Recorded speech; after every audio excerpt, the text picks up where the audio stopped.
Did you say you have somebody zooming in too? Or no, someone says be in person? Yeah, someone else will be here. Okay, it's okay. We're good.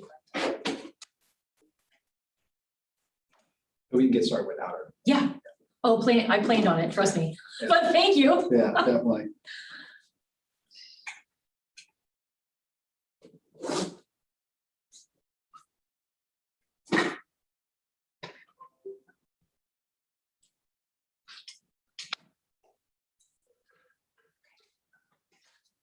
Hi, everybody. I'm going to call to order the October 12th, 2021 work session of the Tipp City Board of Education, and we will start with the Pledge of Allegiance. I pledge allegiance to the flag of the United States of America and to the republic for which it stands, one nation, under God, indivisible, with liberty and justice for all. Melanie, whenever you're ready to call roll.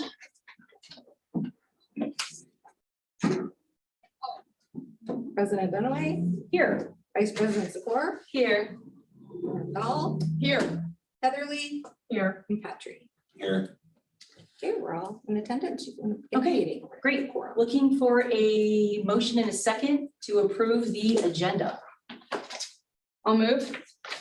I'd like to add something to the agenda. Okay, Can I second it first? I'll second. Okay. I'll second it. Okay. Motion and second, Mrs. Dunaway. Any discussion? So here you go. Yes, thank you. I'd like to add something to the agenda. Let's see here. A motion to allow the superintendent to engage Hennis Communications to address misinformation and disinformation about the recall effort. Okay. We don't have that, Melanie, or she needs to repeat it.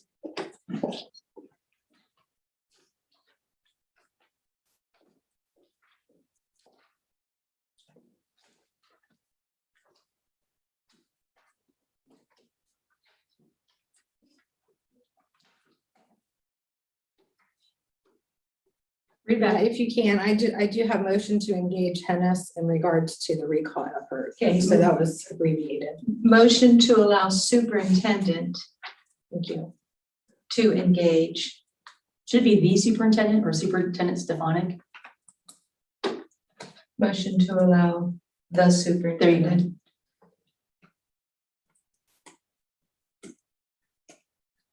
To engage Hennis.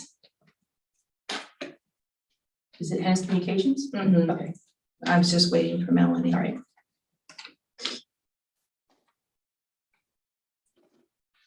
What's the company? Hennis Hennis, Communications. Hennis Communications to address, do you want me to keep going, Melanie? Yes. To address misinformation and disinformation about the recall effort.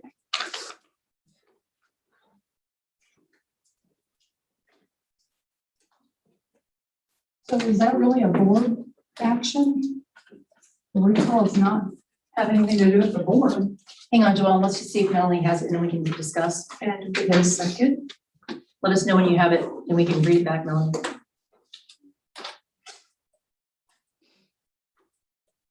So I am just adding a motion to the current agenda right now.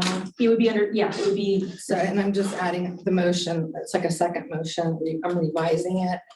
So that I'm gonna probably, after the vote, then I'll have to revise the agenda. okay, that's fine. So do you want to read it to us to make sure it's correct? Are you good? Motion to allow the superintendent to engage Hennis Corp Communications to address misinformation and disinformation about the recall effort. Okay. Sounds good. You good with that, Ann? Yes. Okay. So motion, or that's your, So the first, I had the approval of the meeting agenda as it was. gotcha. Motion by Corinne Dahl and Teresa Dunaway. Okay. But, since we're revising it with Ann, is this a new motion then, Ann, for you?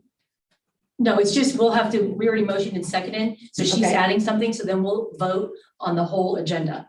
Yes or no? Does anybody else have any additions, changes, anything? No? Okay, I actually have one too.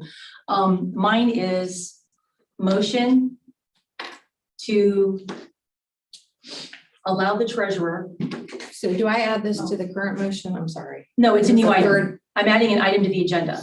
Ann added an item to the agenda, and mine is regarding the original agenda, which got changed. Yeah, so I have it just as a motion. I can copy and revise the agenda. There's two places where I can Gotcha. write the motions in one place, and then the agenda items are in another place, so. Ready for mine? So go ahead and tell me Okay. what yours is. Motion to allow the treasurer to read the candidate forum questions.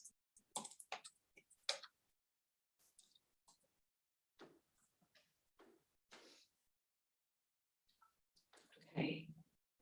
And just so you know, those are in my email. That's I don't okay. have them on hand. Well, we can pull Okay. up your email and read them. That's easy, right? I mean, I know what mine are. I mean, everyone should know. Yeah, what I those- can access. Yeah, it's easy to I'm access. sorry I didn't have them printed. on my And- hand, but- If this doesn't get approved, don't even have to worry about it. So we'll cross that bridge when we come to it. How's that?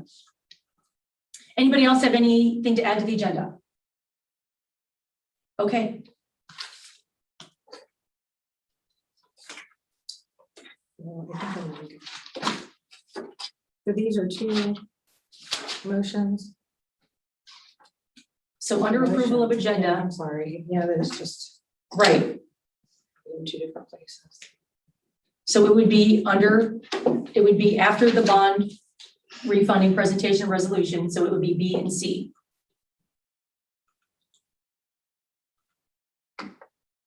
I'm just gonna keep these all in one motion now. That's fine. For the approval of the agenda. So I have approval of the meeting agenda. I have motion to allow the superintendent to engage Hennis Corp Communications to address misinformation and disinformation about the recall effort. Motion to allow the treasurer to read the candidate forum questions. Right now, I just have one motion. Okay, And then once that's approved they'll I will separate be out tweaking on the the item. agenda. That's fine. as well, so. I'm Okay. sorry. Is there any other discussion before we call for the vote? Okay, For clarification purposes. yes, sir. Not to give you a whole bunch of edits, on the agenda.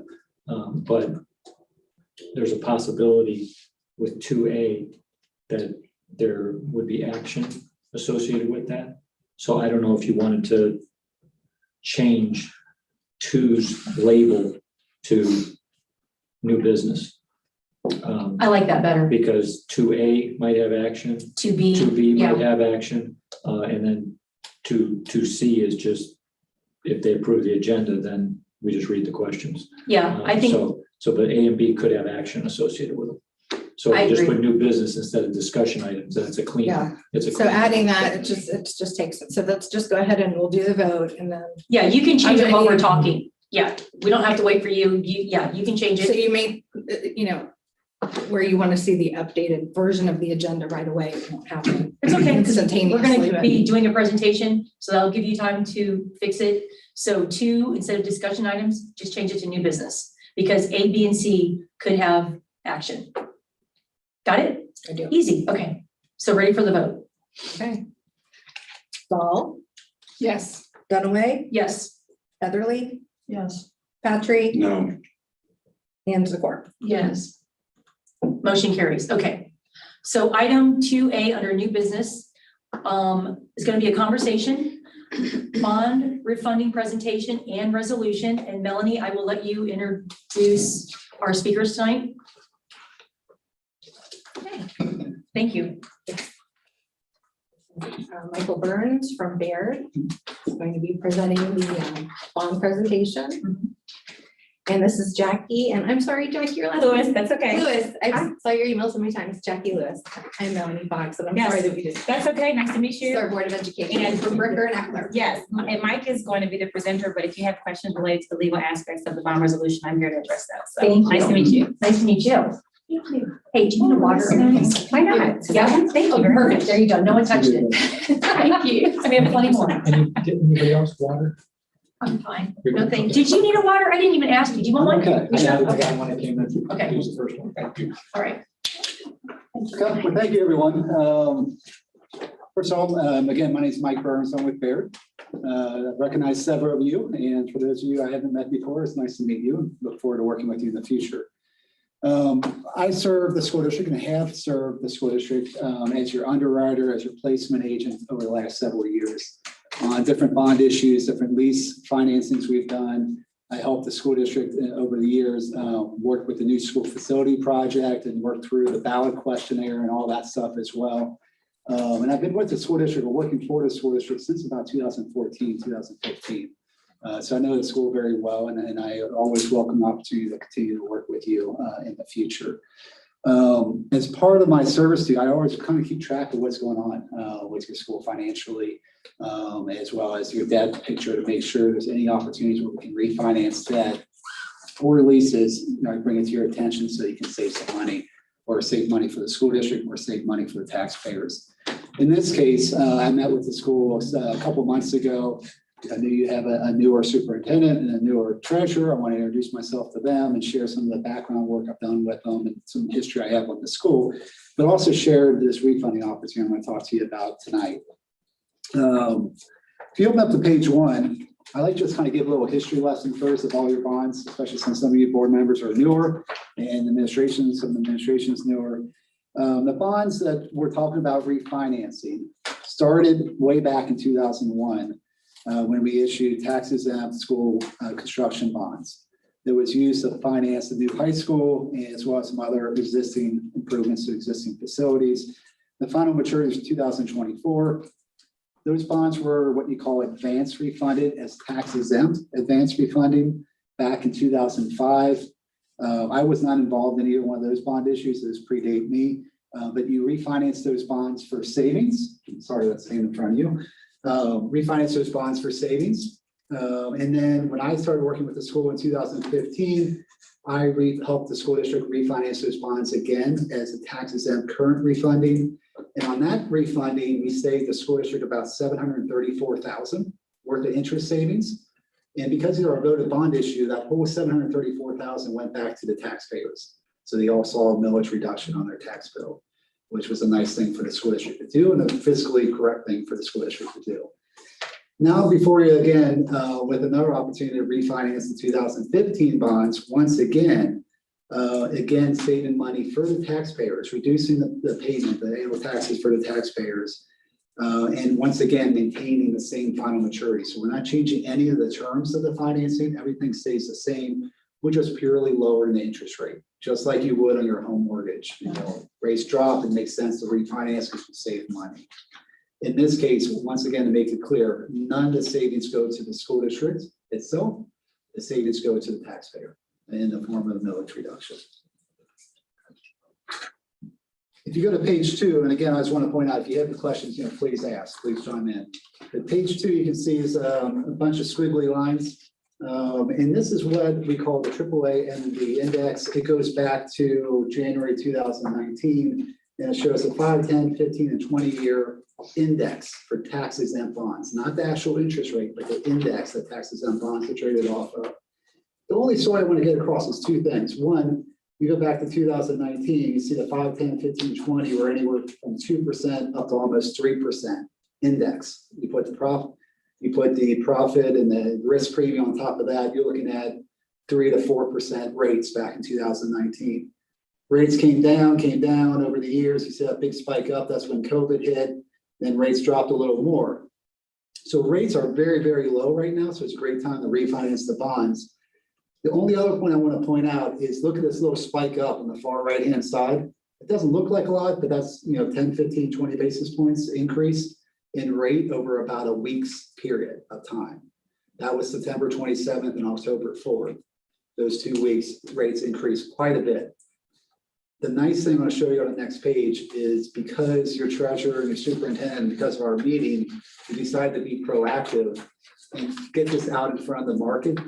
We got lucky because we got the rates locked in from a bank prior to this increase in interest rates. If we would have dragged our feet a little bit and not did the work proactively, we would have interest rates 20, 25 basis points higher. It's 0.2 to 0.25% higher. So I think that's really a good idea by your treasurer and your superintendent. And I appreciate the board allowing us to do that. I know they shared it with you as well. So I think I have some really good news to share on the next couple pages. Before I get into that, if you look at page 3, this is just some of the historical financings I've worked on with you. What we did to get these interest rates locked in is what I call a competitive direct placement. And it's the same process I did on your 2015 bonds, 2015 LTGO bonds, 16 bonds, and the 19 lease purchase, the same process. And what I did is I prepared a term sheet. I had Jackie with Bricker and Eckert, who's your law firm, your bond counsel. They reviewed the term sheet, made sure legally it made sense. And then I sent the term sheet out to 63 local, regional, and national banks. And I followed up with all 63 banks several times and essentially sold your bonds, promoting your school district to get the lowest interest rate possible. You look at page 4, this is the results of what I did over the past couple of weeks for you. Sent it out to 63 banks. We got 10 bank proposals back, which is very common. A lot of banks pass because they don't understand public finance. They don't have the appetite for public finance. They're not competitive in the market, various reasons they pass. The key thing to keep in mind, you can't see it here, but I have a description of why all the banks pass, and none of them pass because of anything bad about Tipp City. No banks pass because financially this is a weak school district, or demographically this is a weak school district, or this is bad administration at this district. Nothing bad in terms of the school district. They just passed for various reasons that they couldn't provide this type of financing. But we did get 10 bank proposals back. And you can see, in my opinion, I think the clear-cut winning proposal is the orange box there, was Key Bank. They submitted a proposal of 0.61% on your as fixed interest rate for the next 3 years. That equates to about $197,000 worth of savings to the taxpayers. And the nice thing is these bonds will be callable or prepayable at any time. As you see, Bank 2 and Bank 3, they had nice proposals too, but a higher interest rate of 0.7, 0.71. The savings were less.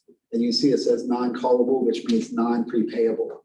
So Key has the best proposal because it's the lowest interest rate, the highest savings, and the most flexibility with prepayment in case you want to pay it early. And again, we locked this in before rates increase. So I'm assuming, kind of like when you buy a house and you get your terms, like all cash, but 30-day close versus 60-day. Sometimes it sounds like not a big deal, but it is a big deal. And it's been 2 years since I've sat through the presentation, but the non-callable is a really big deal.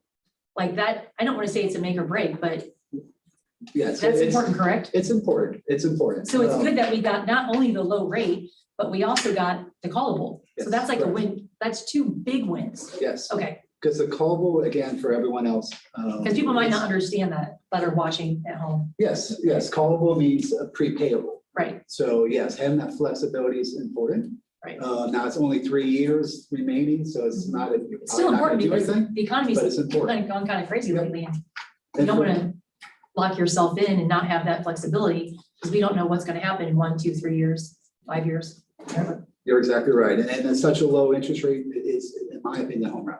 Yeah, we got everything we want. Absolutely. We got the flexibility, we got a really low rate, we got a bank that wants your business. So I think it's a really good opportunity. You can see I originally talked to your treasurer and superintendent in the gray box, and I was estimating, and as you know, Ms. Donovan, you can see I usually estimate high. So I estimated a rate of 0.75 and came in at 0.61, which was pretty nice.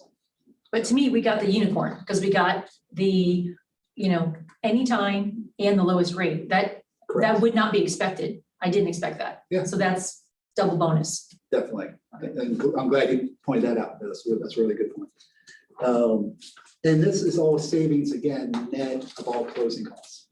So again, using your home mortgage example of refinancing your home, this is out the door. So it's truly savings for the taxpayer. I wish I could say it's going to save the taxpayers enough money to send them to Disney. It's not going to save them that much money, but it's the idea that the school board went out of its way and the school administration went out of its way to do a refund to save as much money as we can for the taxpayers. So the next page, page 5, is just a quick little summary. Many of you, especially you, Ms. Dunaway, you've seen this before, but Ms. Dahl, you've seen it before as well. But this is a refunding, just snapshot. The reason why we're generating the savings is because right now you're paying on average 2.53%.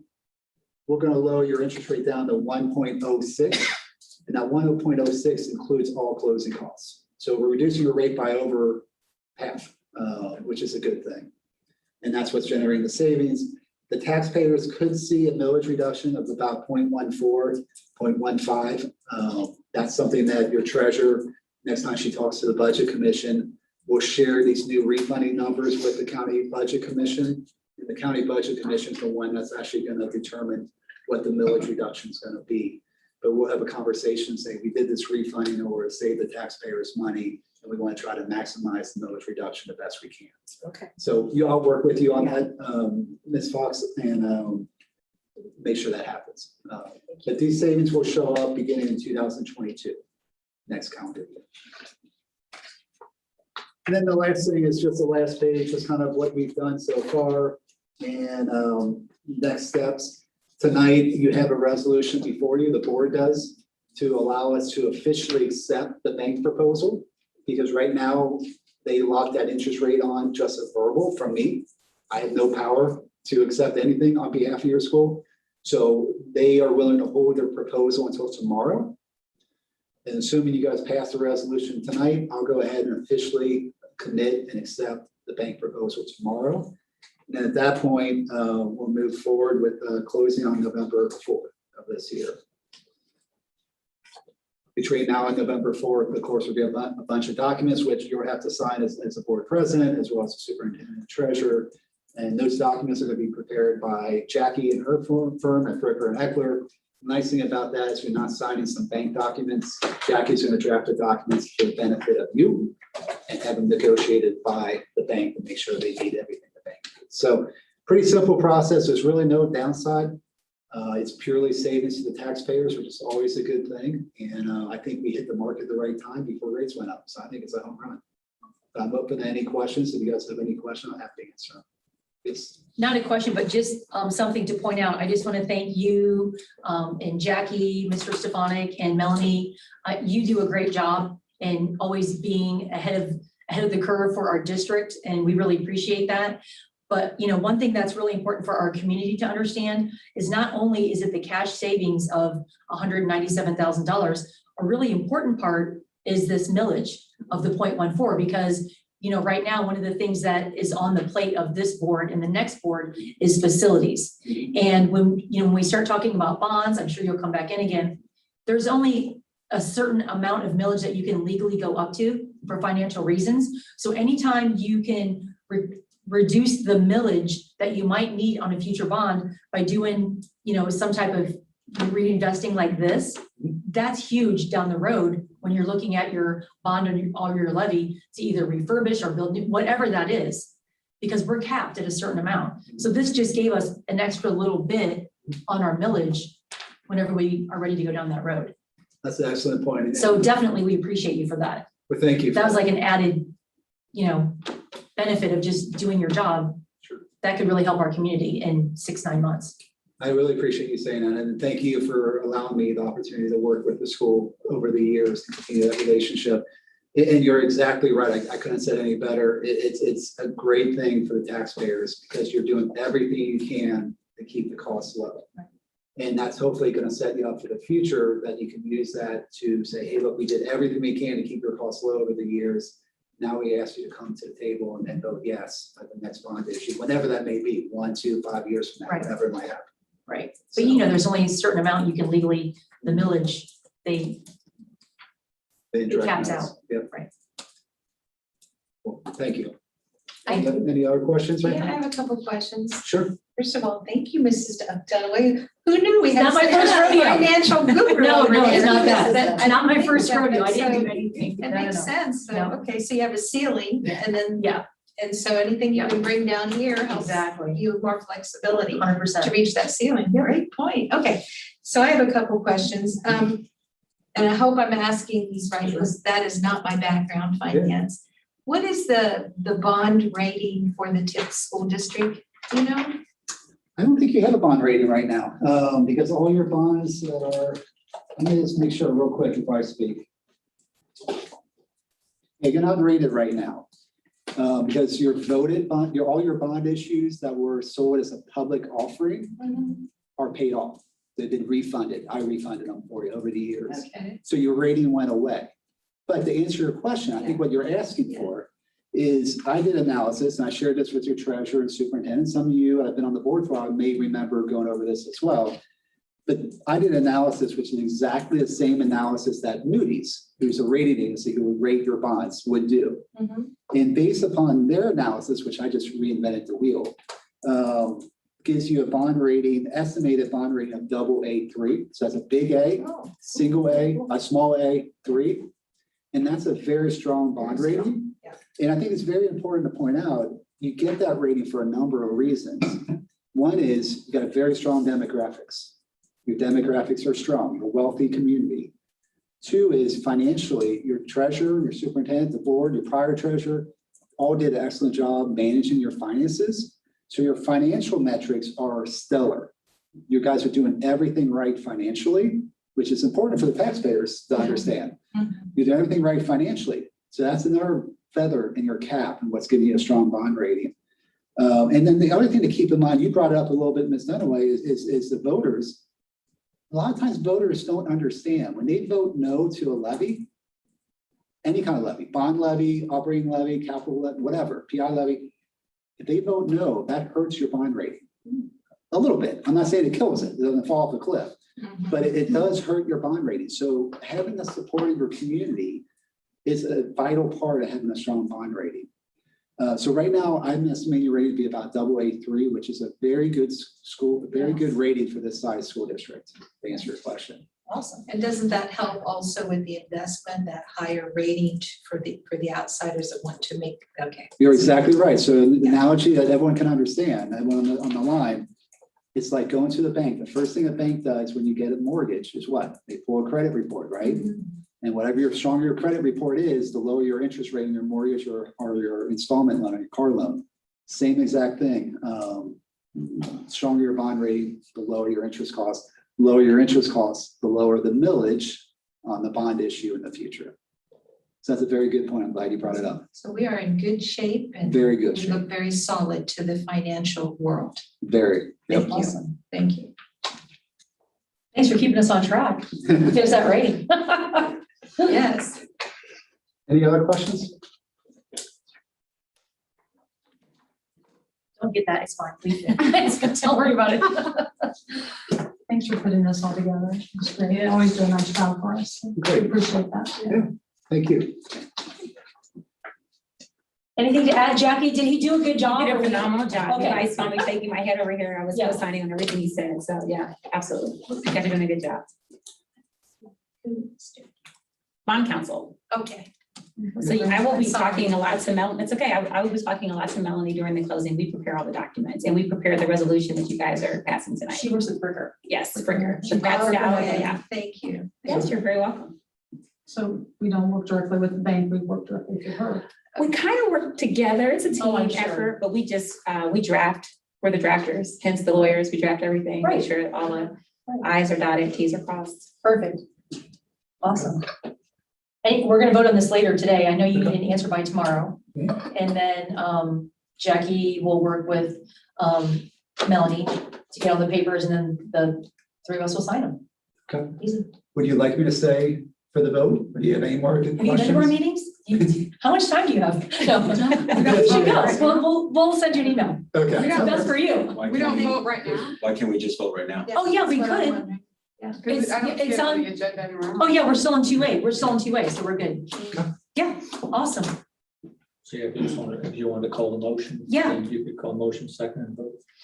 Yeah, it looked like there wasn't an actual like verbiage. of Right, that's why we motion, so I changed just- it to new business. Yeah, So- okay, so motion to approve the resolution to refund bonds. Perfect.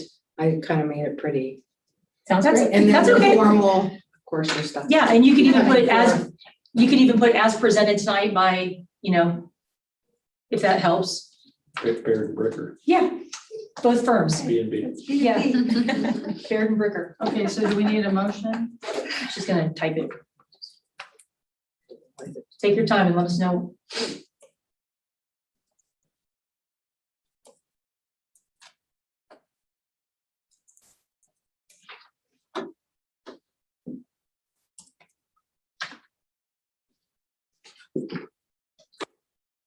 Your company is just there by itself. That works. She's not. Or anything behind it. I just want to check. So Jackie's And name is refer back. there, I'm sorry. No, it wasn't. Okay, Yeah. I just have a problem, so. You want to read it? Read I it? have motion to approve the resolution to refund bonds as presented tonight by Baird and. Perfect. I'll make the motion. Can I get a second? I'll second. Motion by Mrs. Dunaway, seconded by Mrs. Heatherly. Is there any discussion? Ready for the vote?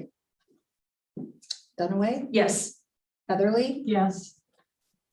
Dahl, Yes. Patry, Yes. Zakor. Yes. Motion carries. Thank you so much. We'll be reaching out. Mr. Stefanik and Mrs. Fox will be reaching out to Yes. one of you, probably both of you. Yeah. I know how that goes, and we'll get everything signed in a timely fashion so that we lock in those rates and, They're locked in, they're locked in. yeah, okay, yeah, that's what you said, they're locked in, just the paperwork. Yep, sounds good. Well, thank you again, everyone. Great to see you. Thank you. Have a great evening too. Okay. Be in touch very soon. Have a great Okay, moving on, new business, item B, a recommendation to allow the superintendent to engage Hennis Communications to address misinformation and disinformation about the recall effort. Looking for a motion and a second. I move. Motion by Mrs. Zakor, seconded by Mrs. Dunaway. Is there any discussion?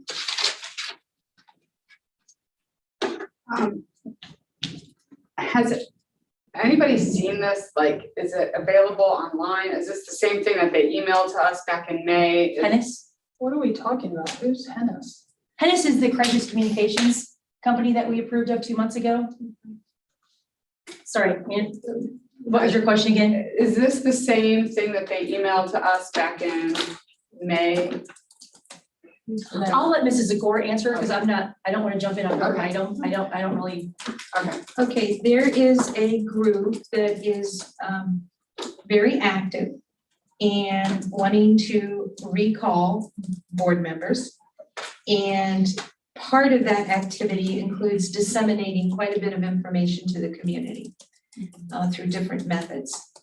And a lot of that, many pieces of that communication are either misleading, inaccurate, Disinformation. It's just disinformation in general. Yeah. Yeah, some of it is very much falls in a category of just plain disinformation. Right. It is so layered, and our staff and students, it's a distraction and a segue into records requests,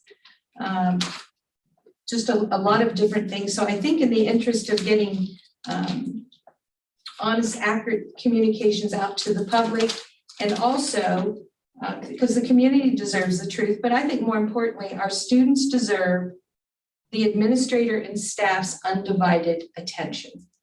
And this process is creating a lot of time away from our administrators' time, technology, records requests, legal fees.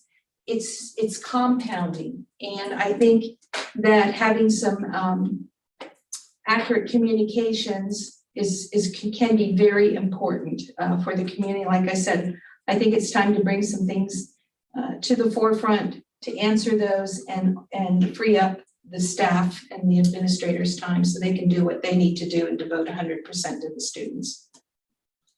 Does that answer your question, Mrs. Sullivan? In part. You were asking more specifically about Hennis, I think. Well, I think, no. Okay. I was asking about the, that group and Okay. what, I was just wondering, is this the same exact thing that they sent us in May? Is that what they're still? No, they've shifted actually. This is, it's like, I didn't see anything in May. I'm sorry. They sent us an email. there were things about, I missed- abruptly ended administrators Oh, or okay. failed to renew administrators. I don't remember receiving at that a email, time, but okay, so So actually, it's like mud, throwing it on the wall and hoping something sticks, because when those things were addressed, they seem to not be on the list now about, it's changing. failing to renew administrators' contract in a timely manner. That was one of their initial lead statements, marketing message that seems not to be in the forefront because, we had a great lengthy discussion on that at our meetings about how those admin contracts get renewed. So now there seems to be some new sets of things. And I feel like this is just gonna continue to keep happening. You know, it's to me, it's a marketing, and I think my feeling is there's deception in what is being marketed. And I'd like to allow the professionals to come in and address it and free up our administrators and staff. Yeah, I like, when we first researched this company, I like their tagline, which is tell it all, tell it fast. Hang on, tell it all, tell it fast. What am I missing? Tell Tell it all. first, tell it Oh, yeah, fast. tell it first. Tell it first, tell it all, tell it fast. So from the district side, you know, we're obligated to get correct information out. So if you're a community member and you're only hearing one side and the district isn't giving their side, you're, as a community member, you just don't know what the thought process is or what the reasoning is. So this, like Ann said, let the experts do their job. We're not a communications crisis firm, Hennis is, makes sense. This is Let the administrators be the administrators, you know? Go ahead, Joelle. Well, this isn't about the board, and you're asking us to authorize board resources to defend you two. It actually is the board, because a lot of this stuff in here is the entire board. The recall is for 2 members of the board, but if you read all of the information on the site, it involves the superintendent, the treasurer, all 5 board members, the past superintendent, the past treasurer. It's not just 2 board members. The stuff in there, it even goes to administrators who no longer work here. It involves a lot of people, not just 2 board members. So my understanding of this is that this is a complaint for forfeiture of office of 2 individuals that sit on this board. And so it's not against the school district itself, it's against these board members for alleged violations of different policies, laws, and things of that nature. Now, I understand that some of the board members that are subject to that forfeiture may not like what's being said and may not agree with what's being said.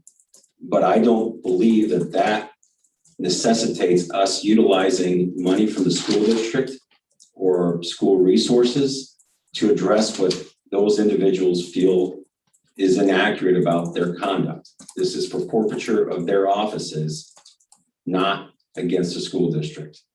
I believe that if we were to retain this communications firm on the behest of 2 individuals that are subject to that forfeiture action, would be violating ethical rules, if not laws, relating to using our board position to benefit ourselves. Here, you're essentially suggesting that we hire a communications firm that at this lowest hourly rates, $400 an hour, under the alleged reason to allow the school administration to focus on the students and reduce expenses. I don't see how spending money, $400 an hour, is going to do that.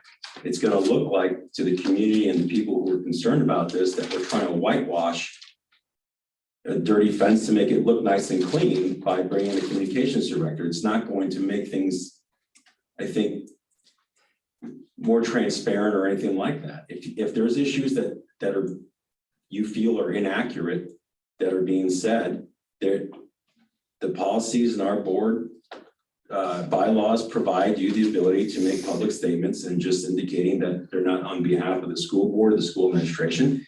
And then you can identify the things for which you disagree with.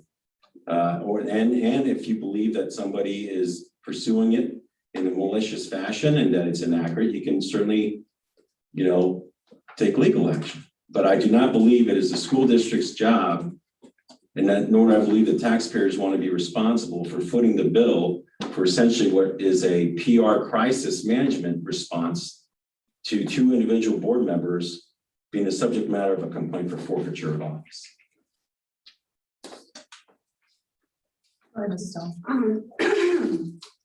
I just brought it up because I was actually not aware of it before. And the thing that I find interesting about this is that it's very similar to your censure that you created, Simon.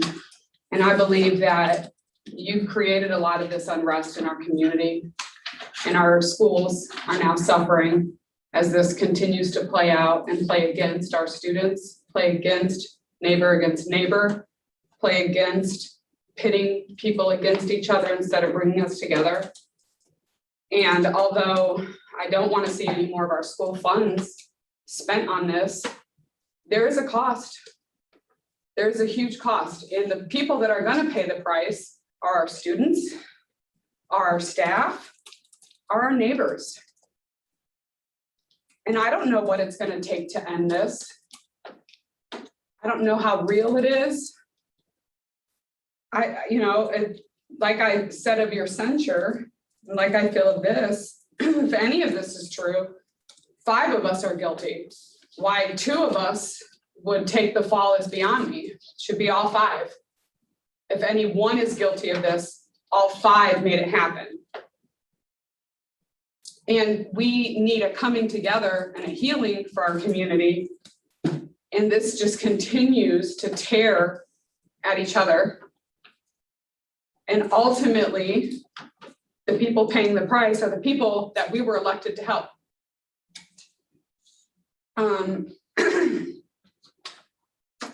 I'm not sure how I feel about spending school funds to address the Tipp City Board recall.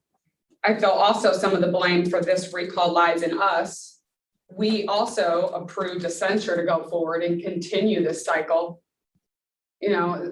So some of this lies on us in here as well. Those are just my initial thoughts about this, is that it's got to come to an end at some point because nobody's winning. Well, and that's why I feel this professional communications that have the time to look into this and deal with it and free up our staff and our administrators, especially our top administrators, is really crucial. For example, to talk about the fees that this Board of Education has spent is so egregiously irresponsible. What their marketing, the deceptive marketing tactic to the public, because they have in their December 2019 legal fees. I wasn't even on the board in 2019. December 2019 legal fees that were incurred by this district got billed in January of 2020, and now somehow I'm responsible for that. If that doesn't dummy down people's intelligence, I don't know what does. This is the stuff, and you cannot expect the community to have such a finite, definitive eye going through. They're just going to kind of absorb and believe what they're told. And so these are the key things to point out. Then another very deceptive marketing tactic they're using is when you look at a printout for legal fees, Retzel and Andrus, and you go through this, and it's like breathtaking that they do not disaggregate day-to-day operation expenses, such as development, tuition, FLSA issues, public records requests, TCEA negotiations in February, then again, another charge for the TCEA negotiations in March, then April, then May, then June. These are things that are that would be happening with whichever board was here if you're having TCEA negotiations that year. So to throw this number out there and not even ask the people to think critically, well, there's a difference from numbers generated from day-to-day necessary, inevitable expenditures that are going to happen regardless of who board members are. There's a difference between that and board members running up individual or the board as a whole running up expenditures. So the point is, I don't think it's fair to even expect the community to have the time to go in and discern all this and to decipher and dissect that with a critical eye. And I think that you pay now or you pay later in the long run. And the more this goes on, the more the legal fees can be coming from our end, the more records requests, the more staff time draining from the superintendent and the treasurer and the technology and whoever else. So I'm under the feeling, deal with it now or let it keep dragging on and deal with it later. One way or another, I said this a meeting or so ago, one way or another, the taxpayer is paying for this. The question is, how much? When do you intervene to try to put a cap on this runaway train? Well, I don't believe that a company coming from the outside to look internally to our district is going to be handed like a box of records and that they're going to be able to discern and come up with some sort of statement on behalf of the district. They are going to have to engage all of us in order to get the information to craft whatever message you think that needs to be said on behalf of the district. I don't think it's an appropriate use of our resources. If you're caring about the district, then step away from the position. If you want to stop the cost, step away from the position. That's not a position for me to ask you to do, but that is what the community is asking you to do. So if you really care about the members, cost, right, a few members of the community. Point of order, Joellen has the floor. Members of the Point of order, community, she has the floor. some members. well, you're concerned about the district responding to this group. And this group is concerned about the actions of two members of the board. I hear what you're saying, that we have all contributed to decisions made by the board. I would again say what I said the last meeting, and I'll concur with what Corinne just said, is that we do have the ability to try to pump the brakes on the censure document going any further with the county prosecutor, because I think that ties up a lot of resources that we have no business tying up. If you listen to our community when they come and talk to us, whether that means in meetings or on the street, or the letters that they send us, they want us to focus on district business. And so decisions like the actions that we took tonight are focusing us on the things that we're supposed to be focusing on.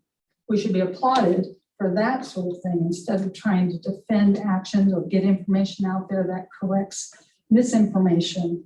Let's focus on what we're supposed to be doing as a board. Any more discussion before we vote?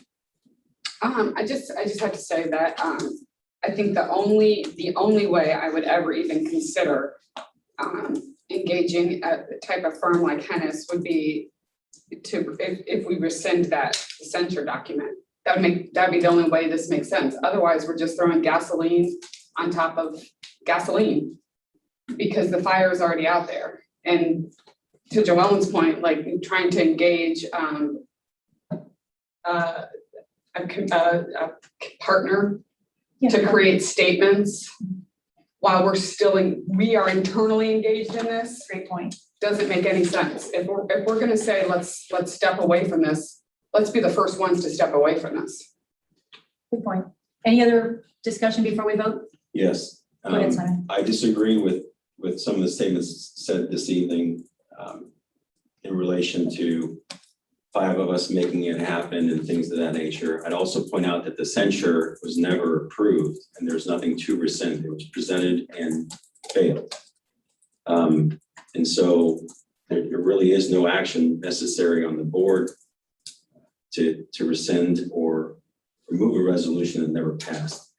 I really want everyone here to think about what's occurring here is that you are about to move and take action to utilize school board resources, essentially taxpayer money, to pursue an individual objective related to what you specifically addressed is a specific civil action against an individual for forfeiture of office.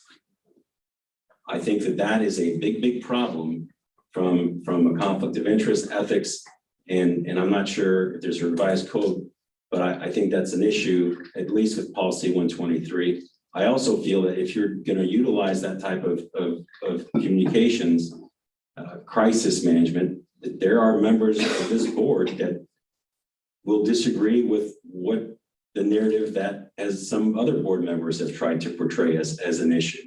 Some board members agree with a lot of things that have been indicated in the censure document. And so essentially what you're going to be doing is you're going to be utilizing school district resources to advance your own individual views. And if you want to make that happen by a majority vote of the board, that's fine, but it can't happen outside of our meetings and without discourse and public discussion. Wait, what can't happen outside Yeah, of the what- meeting? I'm not sure what you're Yeah, talking we about. lost So that. the purpose of this communications firm being hired, Hennis, is to directly advocate the narrative of two individual board members that are subject to this forfeiture complaint. Not at all. No, I Not don't at think all. so. Well, That is totally a reckless statement It's- right there. Yeah, it's to clear up mis- and Very- disinformation. That's offensive.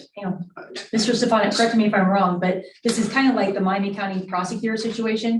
So we turned that document over to the Miami County prosecutors. Other than Simon, the other board members never got a 1-hour phone call with the prosecutors. Simon did. I did not get an hour phone call with the prosecutor's office. That's I ridiculous. thought you said that at the last meeting. I did not say that at the last meeting. Okay. Have you spoken to Mr. Engler I, about the censure? I disclosed.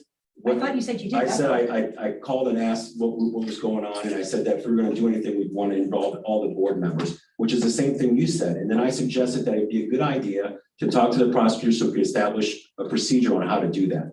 It's the same thing you said, because when you Right, I called them, brought you that said, up. yeah, you said, so it wasn't an hour phone No, call. I emailed him, so it was a public record. Okay, I was well, very transparent. okay, Mine well, was an email. I related orally, so. Okay, did you talk to Mr. Engler about the censure, not the housekeeping rules, since he's had the censure? It's an easy question. This is not what we're talking about right now. No, I'm it not gonna kind of have is. you drive It kind of me is. down. No, it's not. This is. It is. Just answer the question. It's a simple question. It's a yes or a no. Have you spoken to My Mr. my Engler? statements speak for themselves. It Go ahead really and look them hasn't. up. You haven't answered. Have you spoken to Mr. Engler about the censure, not housekeeping rules, about the actual censure since he's had the censure? Yes or no? It's a simple question. I haven't, I'll just be honest. I haven't spoken to him. Nope. There's my no. Have you? Yes or no? Okay, so I'll take that as a yes. So Mr. Stefanik, my example was kind of like, once the censure went to the Miami County prosecuting attorney, the five of us have been hands off. I know there's been some questions back and forth with you and Mrs. Fox, things they needed. Okay. I'm assuming none of us have spoken to Hennis. I'm assuming if this were to end up in Hennis's lap, it would be the same thing as the Miami County prosecutor. The five of us would not speak to Hennis. That's not in our purview. It would be probably yourself, Mrs. Fox, I don't know, but not the board members. Am I correct? That's not our conversation. It's yours and Hennis's. Yes, if the board would direct me to engage Hennis, I would have conversations with Mr. Hennis about the information in question. Right. So it's not, we have nothing to do with it. So my whole thing is this. The reason why we're seeing this tonight is this is impacting the reputation of our district. I mean, Tipp City Schools, this recall, the censure that Simon started, people are talking about this, not just in Huber Heights or Vandalia. I have friends, I was at my kid's soccer game, and the only thing people wanted to talk about was this censure and this recall. They're talking about it in Columbus, Ohio, Cleveland. This has never been seen before. A board member has never censured their own board. All of this is just out of the realm of nobody can even answer the questions because it's the first time anything like this has ever happened. So I say this, if you take this to Hennis and Hennis says, time out, we disagree, then the answer is fine. Then you report back to the board. I took it to Hennis and they said, they are the expert. They will tell us yes or no, and they will guide us. And Simon, if you're worried about the $400 an hour, you weren't worried about that when you spent $13,000 on your personal public records request. So to me, whatever Hennis, if they even look at this for us, if it costs the community a few $1,000s to clear up a lot of misinformation or disinformation, which is harming our district reputation, that is a small bill. It's a lot less than the $13,000 of your public records request. I don't want to continue with our community getting a black eye because of a censure and a recall. And this all got started because two board members don't like two board members. That is cancel culture. This is not cancel culture. We were all elected to do our jobs. You might not like the way people vote. You may not like the color of somebody's house, but that doesn't give you the right to take it to the level of censure and people knocking on people's doors on a Sunday afternoon, asking them to sign a petition. That is divisive. That does us no good. The things that do our district and our community are good are the things that we had happen tonight. Refinancing bonds, lowering the millage on a potential levy that's going to fix our failing facilities. That's the kind of stuff we need to be working on. And I agree with Mrs. Dahl. This is nonsense. Let's get back to doing what we all got elected to do, serving the community, the staff, and the students. It's just that simple. I disagree with that narrative. May I add on to something? Everybody's already spoken twice. If there's any final I comments, spoke twice. make it very, I didn't know. I've spoken, we've all spoken twice. Did I? Okay. Go ahead. I spoke twice. Yeah. I didn't know I did. Anyway, I just, Mr. Stefanik or Mrs., do you have anything to add before we take a vote? Okay. Why are you shutting down the conversation? I don't want it to be, we've all spoken twice. It's We've not each about, spoken 2 times. there's no limit on the I amount don't of think- conversation there can have. Okay, but then you go out into the public and you complain about our 4-hour board We're meetings, talking. Joellen. So I can't win for losing. If I don't shut the conversation down, Mrs. Dunaway is a bad board president. Their meetings are 5 hours. Their meetings are 5 hours because when Mrs. Dunaway tries to call for a vote, board members want to chime in one last time. And then an hour and a half later, we're still chiming in. So that, you know, which way do you want it? Do you want full discussion or do you want a shorter board meeting? Because it's your crowd that's giving me the what for. So tell me what to do. could we have maybe just one more round individually, because without repeating information? Well, that's the thing. We don't need to say the same thing. We get it. Exactly. Well, I'd like to say something that's new, if I can. Go ahead. If everybody else gets this same chance. I don't believe that the censure document really did fail. Maybe in the formal sense it did, but not in the common sense, because it resonated and stirred up people and they had a belief in it. So I wouldn't say that the censure document failed. I would say that perhaps it had some success, great success in eroding community's confidence in the board and in the process. But what I'd like to say further beyond this with tennis, why I feel it's so relevant, and I've been saying we're going to pay one way or the other, because even if this goes to a common police court and we have a judge who will be looking at things hopefully in a very balanced and informed manner. And that in itself, if it gets to that point, I'm very confident what that ruling is going to be. I mean, I'm very confident. I welcome it. I'm not running from that whatsoever, and I want the public to know, because there's a lot to unpack in here. Open Meetings Act, executive session. 2 people improperly went into executive session. Well, that is the most ludicrous thing, because anybody who understands that a board majority vote is required when you have 5 members present, 2 members cannot take you into an executive session. You have to have at least 3. And the second point on that is, in our situation, we have been, I think, 100% 5-0 vote on going into an executive session. So to stir the public up, the 2 people are taking this board inappropriately into executive sessions, quite frankly, is an insult to the public. I think this is a big insult on the public's intelligence. So that's stuff that will come out that a judge is equipped to deal with. But here's my point. If it even gets to that point, this district's going to pay for that in terms of our insurance and legal fees. This is going to get paid for one way or another, folks. And when you say, well, it's 2 board members, well, yes, but indemnification, that's kind of what goes under. It's not only the board, but individual members of the board. So we are paying for this one way or another. My final summation here is I'd like to get correct information out to the public, preempt this train going any further, get people settled down and people refocused to do what we're all supposed to be doing, working for the students. I'll bring up another point. Simon, you attacked Mr. Stefanik when he made a superintendent statement earlier in the year. So in a lot of districts, I'm thinking of Huber Heights specifically, when things like this bubble up, the superintendent, tell it all, tell it fast. Why can't I remember that? Tell it first. I always forget that. Anyway, so in neighboring districts, Huber Heights comes to mind because their superintendent does an amazing job. When something like this bubbles up, whether it was the censure, whether it was the recall, whether it was, biddy, whatever.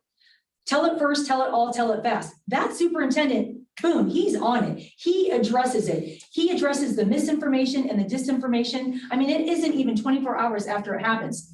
So when Mr. Stefanik did try to make a superintendent statement earlier in the year, you attacked him. So I feel like you in effect are one of the reasons we're having this conversation, because if Mr. Stefanik does make a statement, are you going to attack him again? So to my original point, if Hennis says no, Hennis says no.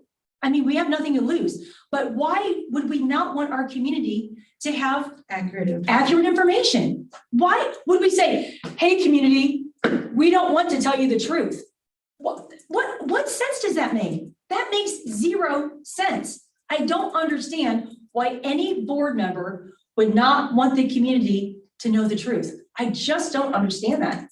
I just don't. And Mr. Stefanik can't do that, because if he makes a superintendent statement, he's going to get beat up for it. We saw that happen in 3 board meetings now.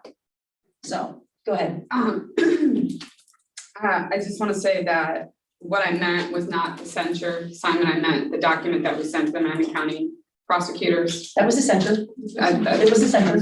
That's It was. Censure request came from the union. Let's clarify that. Simon censured his own board. I didn't censure anybody. That was The a- board censure somebody. You attempted to censure your own board. Yeah, go ahead. We're Okay, ready. so I understand that Simon brought us a censure, the union also brought us a censure. We sent the document that Simon prepared that's very similar to the Tipp City group concerns to the Miami County prosecutor. In fact, did think that that's what you were talking about, that you wanted to engage Hennis to talk specifically about that Tipp City concerned group's concerns. So I was under the same impression that that's because I think you led with that when you talked about that story. I think what you meant it for was an example of misinformation, but I was under the impression that you wanted specifically to engage Hennis to talk about their concerns. Talk about all the misinformation. Okay. That's a big part of it. Okay, so but that's what I actually thought that's what you were Yes. talking about. So if we're just talking about acknowledging there's negative information and it's affecting our community and it's affecting the perception and support that we have. And by we, I mean us individually at times and the school board. We're gonna get some new blood on this board. We want them to do amazing things. We don't want this to drag into January with them. So if you're saying, we want to address things like executive session and how that works and when boards can go into executive session and how it works so that we can be more transparent and open. I get that, but you did open with the Tipp City concerned groups and that's what I thought you were angling for. And that's why I said I absolutely could not support that. Because, and that's a good point. Thank you very much, Mrs. Dahl. That is a melting pot of disinformation and misinformation, things like going into executive session with 2 people, which you can't do with 5 present, okay? Things like the money things that are, when you first start with, well, disaggregating what's a board-driven cost versus what's a day-to-day operation cost. Our public needs to be cognizant of this. They shouldn't be an easy prey sucked into manipulative dialogues because education's not supposed to be manipulative, and so there's just, and I don't want to spend a lot of time on, there's just a big list of things that, a greater list than that I feel Hennis could be very effective because they have worked with many different schools and legal firms, and they can help communicate in a way that the public will understand it and not burden more our superintendent, our treasurer, etc. And I'm hoping that clearing this up now, an ounce of prevention's worth a pound of cure. It's a great quote. What is the disinformation? I'm thinking the same thing. The way you led it made it sound like the misinformation is being funneled through this other group. And this board does not authorize funds that the district pays for to challenge those claims. If you want some generic information about how does a board enter executive session, Liz can write that. we have a communications person. If that's how you want to authorize her working, that would be at the discretion of the superintendent. I mean, you can make those recommendations, but that would be then for him to determine with her if that's something that, how that information goes out and what format. And if that's one example, I think that's sort of isolating the problem, because I think there are more general, you have a general concern about the overall perception of the district, but you have specific issues that you are bringing up about misinformation. I would gather that why couldn't we authorize the superintendent to ask our attorney if it's an appropriate use of this firm to see. I don't think it's an appropriate use at all. We have a communications expert on staff. I go back to my original point. If Mr. if this gets approved tonight and Mr. Stefanik goes to Hennis and Hennis says, this is not what we do, boom, it is super simple. Nothing happens. It's just that easy. I think that some of this is naturally falls to Mr. Stefanik. I mean, he lives in our community. He hears the uproar. He doesn't need us to authorize him to say, hey, this is how executive session works. Liz, let's work together. Let's get something up on the board on the Tipp City Schools website to kind of like click into how does executive session work? What are we paying? I think these kind of things, that interface, that pulse of the community to promote Tipp City Schools in the best light already kind of falls to Mr. Stefanik. And I don't think that we need to, or we shouldn't, have to like expressly say, hey, we want you to prepare statements on A, B, C, D, E, because it will take us all night to determine what A, B, C, D, E is. Right. So The concerns are about the board and the actions of the board. This kind of publication is what we need out there. Our actions tonight to refinance the interest rate, that's what we should be doing. Right, and then if you also hear concerns that people don't understand how executive session works, you can throw that out there too. But it doesn't have to Anybody can be. Google that. Well, but they don't, and if it's affecting our district negatively, and we have some ownership to always promote for the best interest, and I don't mean like for the best interest of us, I mean for Tipp City Schools. This is how executive session works. I know there have been questions, blah, blah, blah, blah. Put that out there. It doesn't need to be, I know there have been questions about Ann Zakor and Teresa Dunaway. It's just, this is how it works. There's, I go back to my original statement, like some superintendents, and I used a neighboring school, their superintendent is awesome. proactive. When he hears any kind of rumbling, boom, boy, he's got that cleared up on social media in 24 hours. We don't have that type of superintendent. That isn't happening in Tipp City Schools. Go back to Biddy, go back to the library, go back to the student senate issue. We have all of these unresolved issues that have now become a mountain. So, and then when Mr. Stefanik did try to do a superintendent statement, he got attacked by a board member who said he had no right to do that. So Both sides.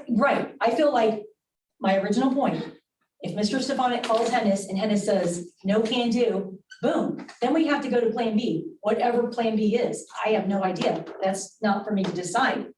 But if Hennis says yes, oh my gosh, we can clear this up in 10 minutes. Why would you not want to do that? We've got neighbors fighting neighbors. We've got teachers saying they're embarrassed to work here because of the dysfunctionality. That doesn't make me feel good. I mean, I want people to be happy, to be here. We're doing some great things. Our doors are open. We have in-person learning. We have amazing teachers who are, here every day for the student, going the extra mile. That's the kind of stuff we should be talking about at these meetings. The teacher that, got the student to speak for the first time, to answer a question in class who was super shy and now feels comfortable. This is the kind of stuff that I want to be talking about, because that's the stuff that matters to me. That's why I ran for school board. All of this 2 board members hating 2 board members, and now we have a censure at the Miami County, whatever. That's horrible.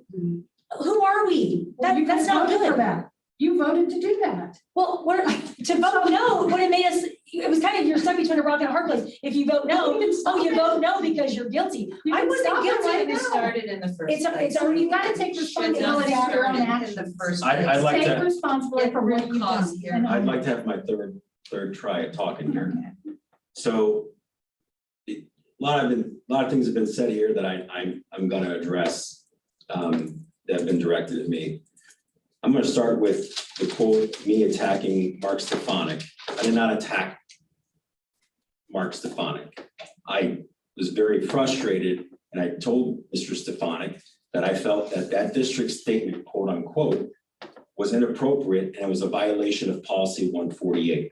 The reason it's a violation of 148 is that it was directly redlined by a board member. It was only reviewed by 2, and it was presented out to the public as a district statement when it was really drafted heavily by one of the board members and redlined. And that's what you did, Mrs. Zakor. No, I didn't. And you did redline it. I did redline it, And but I and didn't. I have draft the it floor, in I have the floor. Do you have any discipline? Can I please There finish my again, point? okay, as long as I can. I have the floor. I'm not gonna Point of order. tolerate that. And Point of so- order, Deception Okay, again. write it down.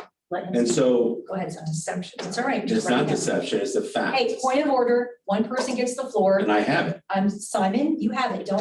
I'm trying to help here. And so that was not an attack on Mark, but my letting Mark know and everyone else know that that's not appropriate. You cannot have the superintendent put out a statement with your ideas and especially when those ideas have been debated and are disagreed upon in public meetings as fact, especially when they go contrary to other information that I can't talk about.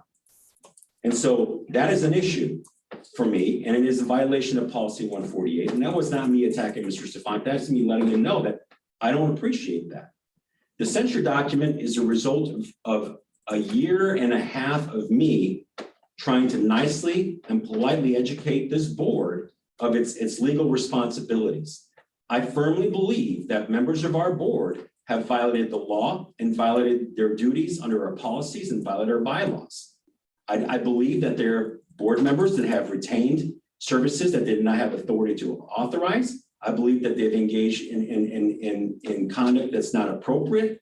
And I tried to bring all that up repeatedly, nicely, and it never went anywhere. Then the behavior of the board is what has caused the community's uproar. It's not me, it's the board behavior.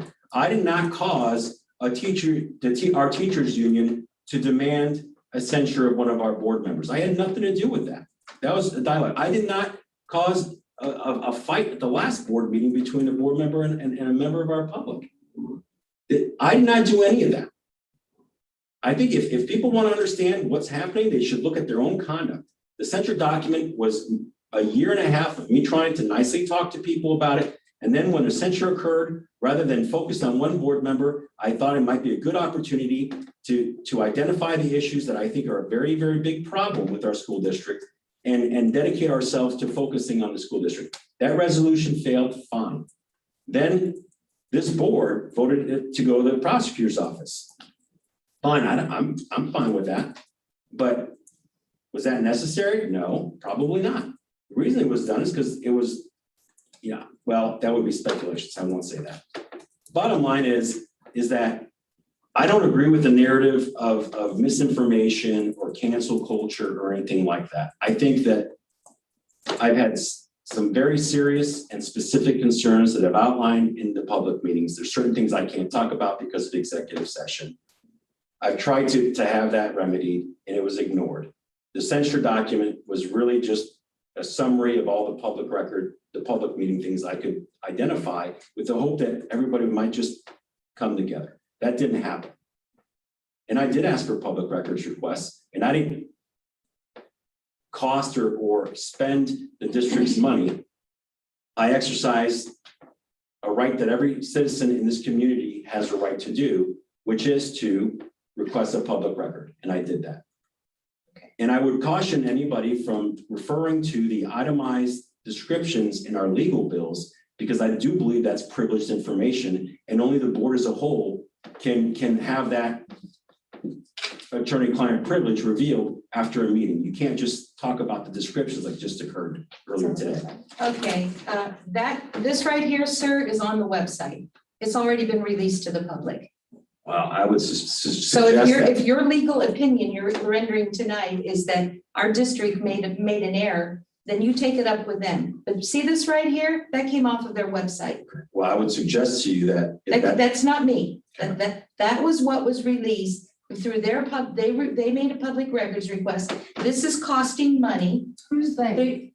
Who's they? Well, the group, and I believe it's Recall group. the recall group. It seems to be, the paperwork seems to indicate Steve Staub, Doug Cook, Karen Kabus, But and this board didn't release that and this. information. We don't have the authority to release that. the district released this, okay? They didn't break into our office at night and get into the files. If that's The what you're district referring to, released that's fine, because that's a sanitized Okay. version. If you're not Okay. referring to actual legal. Well, it says, Invoices. you just called me out as doing something wrong, sir. And I'm telling you, I read from here, FLASA issues, public records requests, Okay, that's, TCA negotiations. Point of order. Point She has of the order. floor, So okay? once again, you try to hang me up as doing something wrong. So I want to go back to a little bit here. Red line statement of the district statement. On this recall, they're calling this an abuse of power. Well, the superintendent can make as little or as many district statements as he or she chooses to make. There is a difference between a board statement and a district statement. And also part of the garbage that's on this website that they're promoting is that they made that statement even after the board voted against it. No, we never voted on a district statement.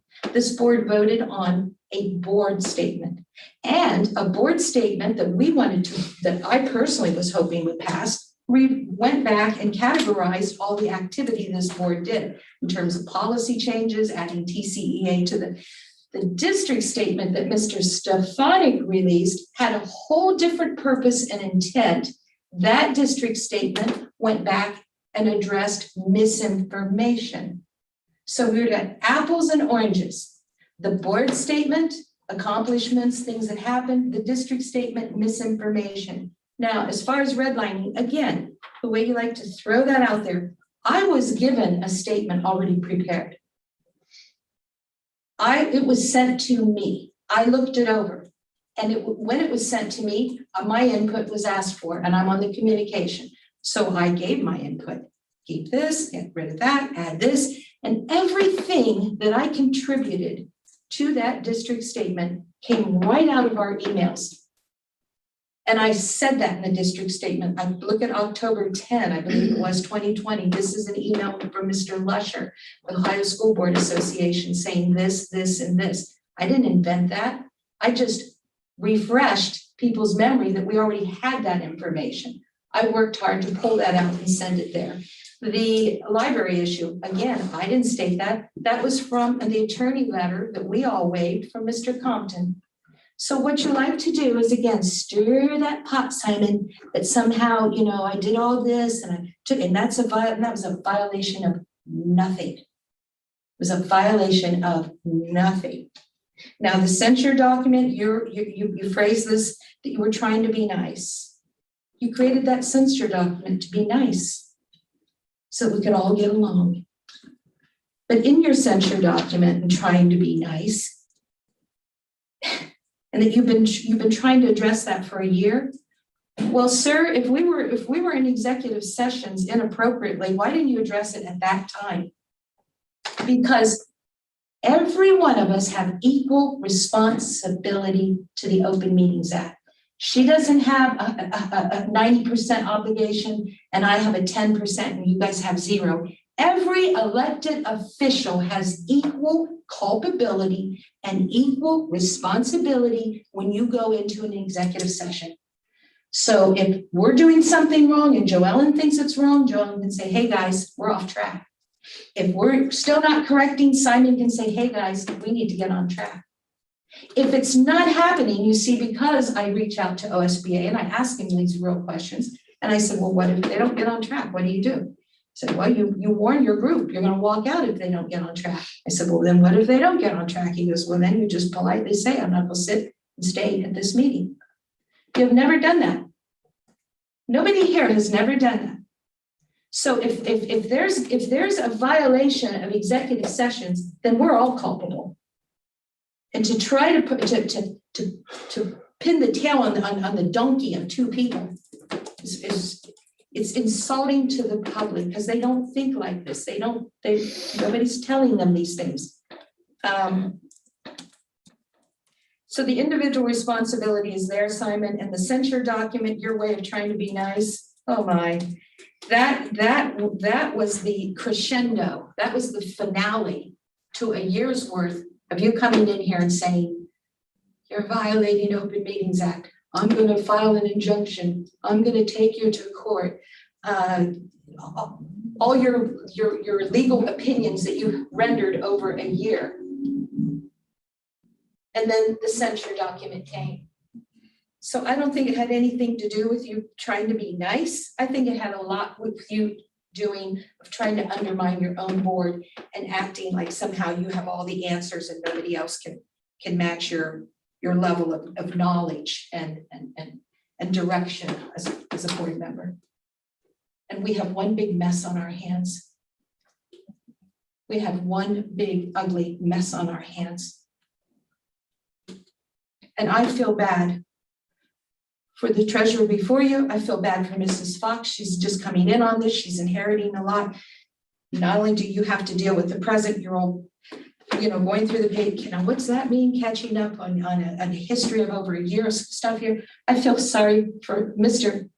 Stefani. And you say, well, the superintendent can write these statements. Well, sure he can, but he has the same 24 hours in a day that the rest of us have. And he's got COVID and he's got other, I don't have the list prepared, but I'm sure there's a lot of things that you have to attend to. Whether this investigative stuff was going on or not. It's demanding enough being a superintendent, period. And then you throw all this into the mix. It should have never happened. It needs to get resolved. And we need to do it for ourselves. We need to do it for the community, and we need to do it for the new members coming in. Do you have a final comment? Yeah. Okay, so I'll just say this, it's time to vote, that's for sure. But, one thing is very disappointing is we keep rehashing the same issue. When a board member says, and two board members reached out to an attorney on some, we have cleared that issue up so many times. Corinne and I called an attorney about the library issue.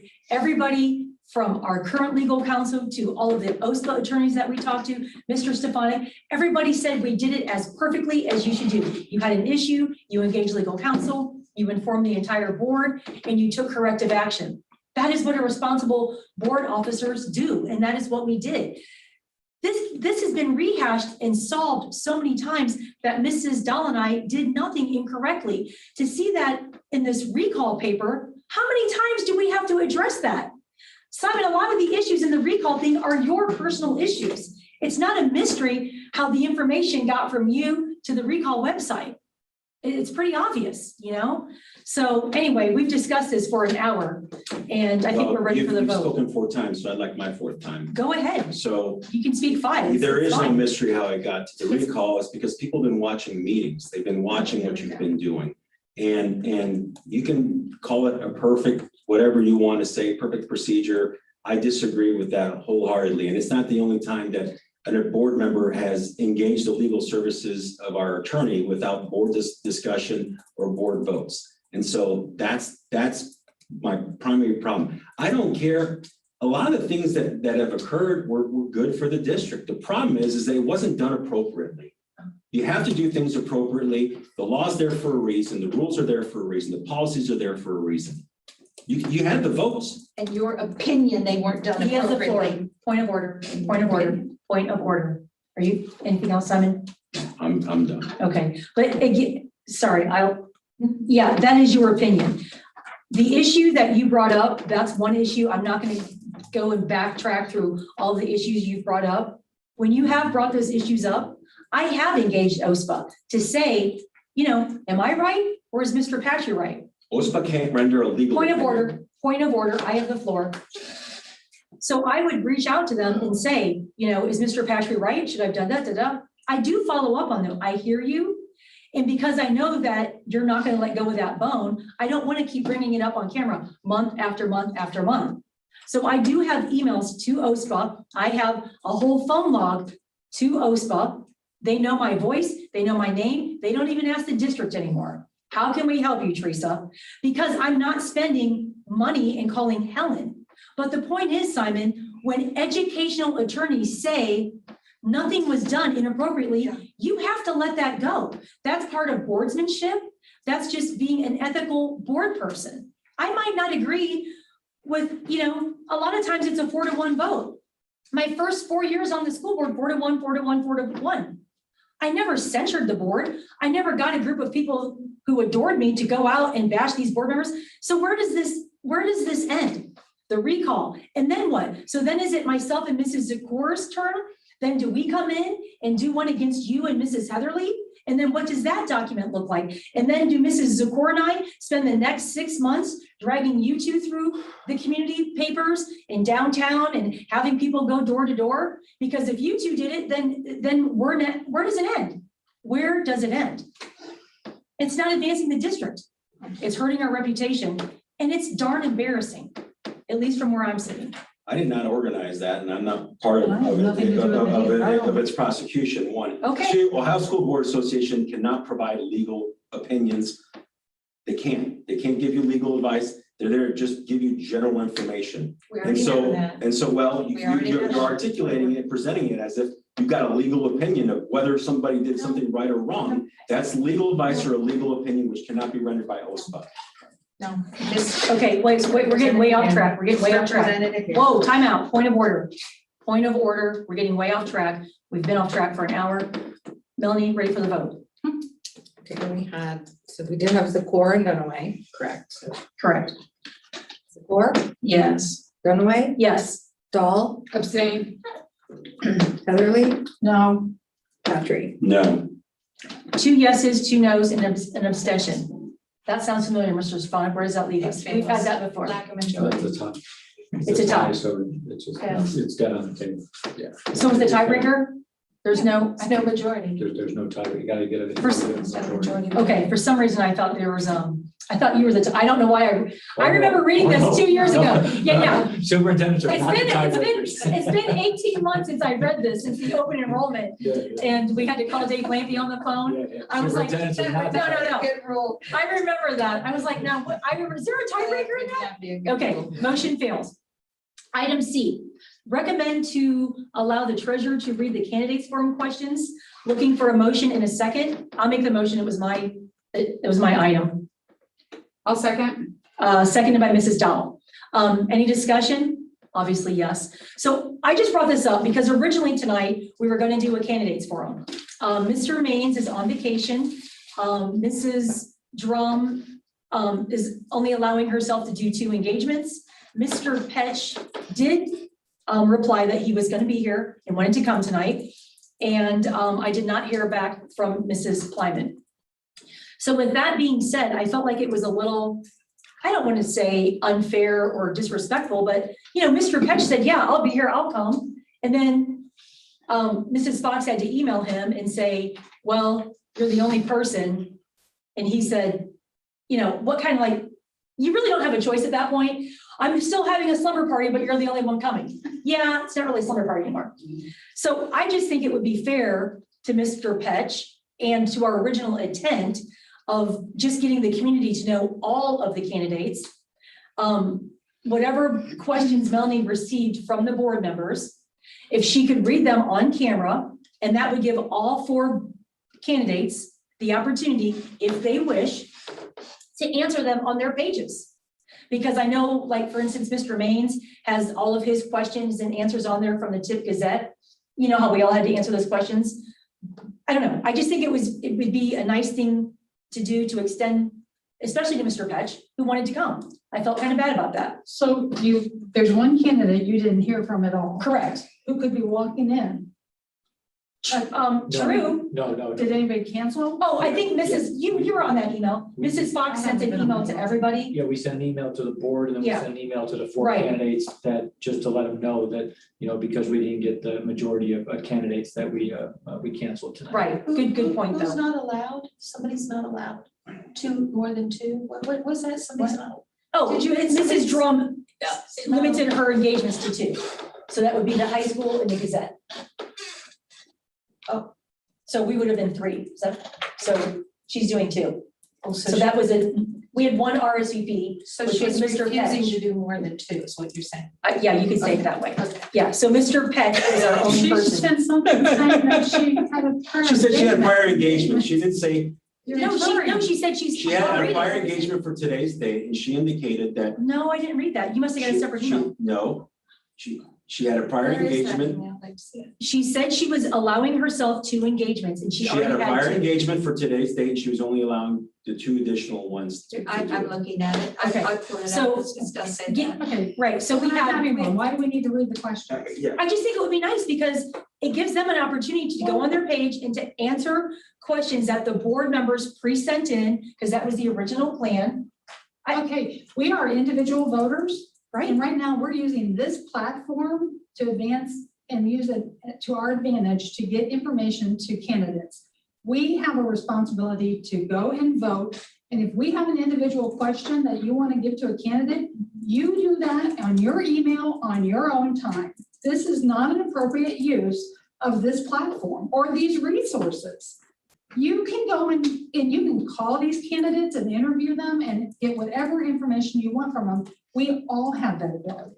I'm not We don't- disagreeing. Then why do we need to even continue to use these resources to talk about these questions? What resources were already here is not costing us any additional money. The board voted, the majority of the board voted to host a candidates night. And there's no candidates here, so then why do we need to go into what the There's questions no were? candidates here because, 2 board members stormed out of that meeting and said, I'm not doing this and I'm not doing what the majority of Okay, the you're board said. characterizing something. I No. made it very clear that I can only stay till 6 o'clock. At 10 after 6, you were still not putting it to a vote. There's a difference, Teresa. You're inferring I stormed out. It's those kind of inflammatory statements that are misinforming our community. Okay, I left the meeting because I had another engagement. You wanted to engage us in the process of how to come up with a candidates forum, which we hadn't even voted on. All we had to do was vote if we were going to have one or not. The vote was finally taken, and then I left because I had another engagement. And you all went together and created a format for tonight's thing. You don't have anybody coming for tonight, so then it's done. We're over. We don't have to talk about it anymore. The original meeting was 5:30 to 6:30, and then you came in and said you had to leave at 6. The meeting was stated 5:30 to 6:30. You left at 6:10. I had no idea what the meeting was even for because you had us send out a notice without even a courtesy to tell us what it was about. I made an assumption it was about the debt refinancing, which is a really important topic for us to have a special meeting for. We should not be costing the district money or using the resources of who's sitting around this table with this board equipment, our district equipment, to talk about something that we have no business being involved in. That's your opinion, Joe Ellen. I agree with that opinion. Okay, fine. You're- You're entitled to it. You are entitled to it. It's also your opinion that somehow the moon, rises If you and have- sets on your, because, no, seriously, when we were at this last meeting, you have to leave at 6, fine, for whatever reason. That can happen for a multitude of reasons, an unexpected crisis, or something already planned. I get that, but the point is, because you have to leave at 6, if there's still a quorum, the meeting can continue. The issue was the characterization that she stormed out. No, but she also did storm out. she did You did storm also out. characterize Teresa like she did something wrong. And I remember that. It's like, well, come on, guys, let's put it to a vote, because I have to leave in 10 minutes. So when the shoe, you want to wear it on this side, you want to rush things along in a dialogue and discussion because of your schedule. So what if you had to leave at 6? There would still been 4 people here. That's a quorum. Even if 2 left, there's still a quorum. A vote could have proceeded.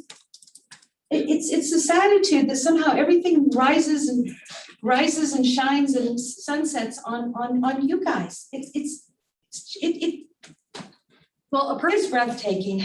the perfect example is last week we had a majority and we sat and discussed. And one of the things we said was that we weren't going to pre-send the questions to the candidates. That was the majority of the board's decision. And then 2 board members said, well, I'm not doing that. I'm sending my questions ahead of time. I never said If the that. majority of the Mr. board, Patrick said it as he I'm If sending the him right majority- away. I Again, said if I participate, I would send. But it. my point is, we have to start acting like a board. You know, all those years it was a 4-1 vote. I never went off and did my own thing. I did what the board decided. That's why we have questionable. 5 That's people. questionable.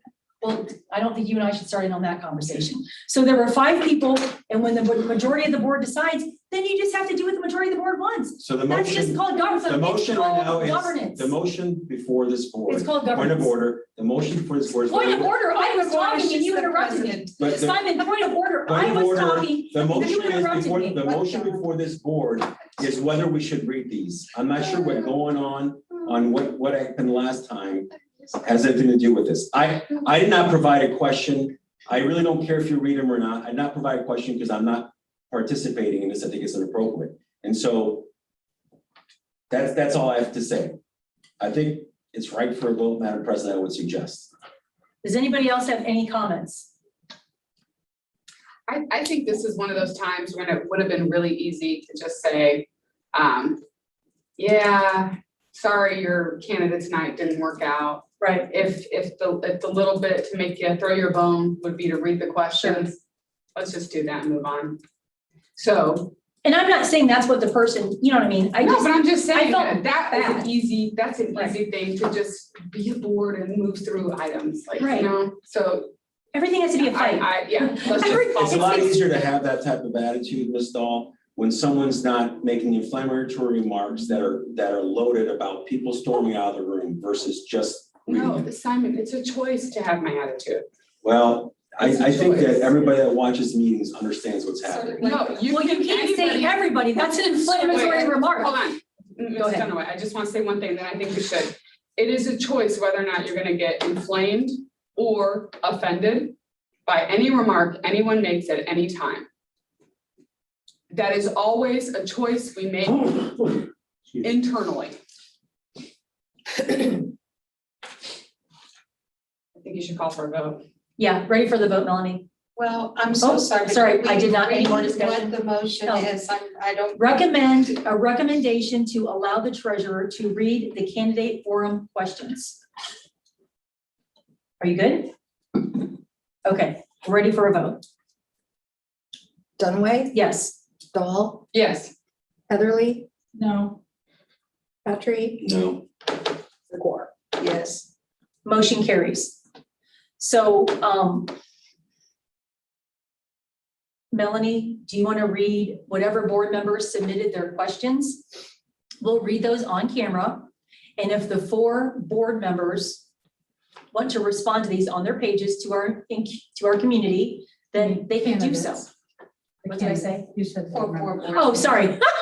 Candidates. Yeah, it's been a long night. Yeah, so if you'll just read those questions, you don't have to say what board member wrote them. Just read the questions, and then the candidates at their leisure, if they want, can answer them on their board pages. Easy. So go ahead.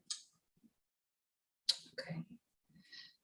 Board members hold the superintendent and treasurer accountable. How do we do that? That's the first question. Number 2, do you support building a new K-5 building at the LT Ball location? And then 2 lightning questions, which are yes, no.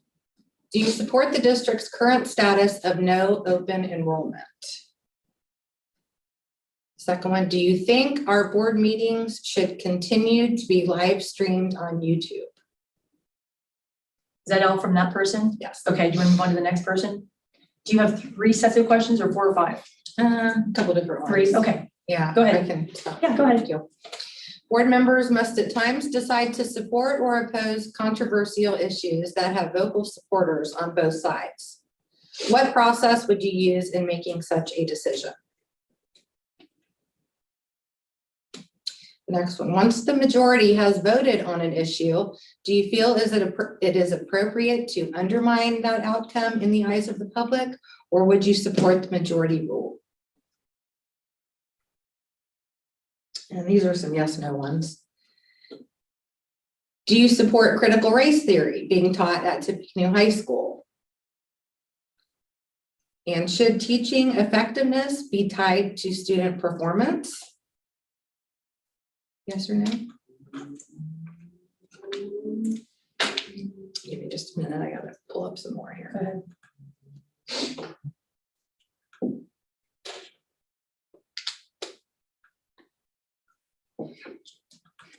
Couple.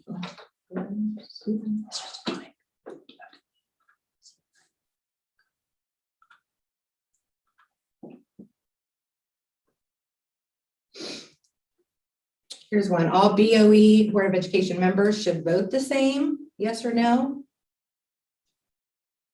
Oh, this is a duplicate, open enrollment, yes or no? I apologize, I didn't have these. Yeah, no one knew this was gonna happen, so don't worry. I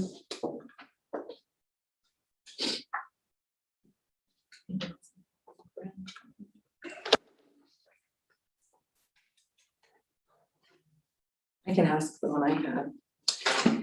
Real quick, what is your main issue you have right now with the district? And how would you suggest to better this issue? It's a wide open one, I guess. Yeah. I think Mr. Stefanik had one, which I got in the text form of the I text. think I texted instead of email. That's okay. My phone was in my hand, so that's what's up.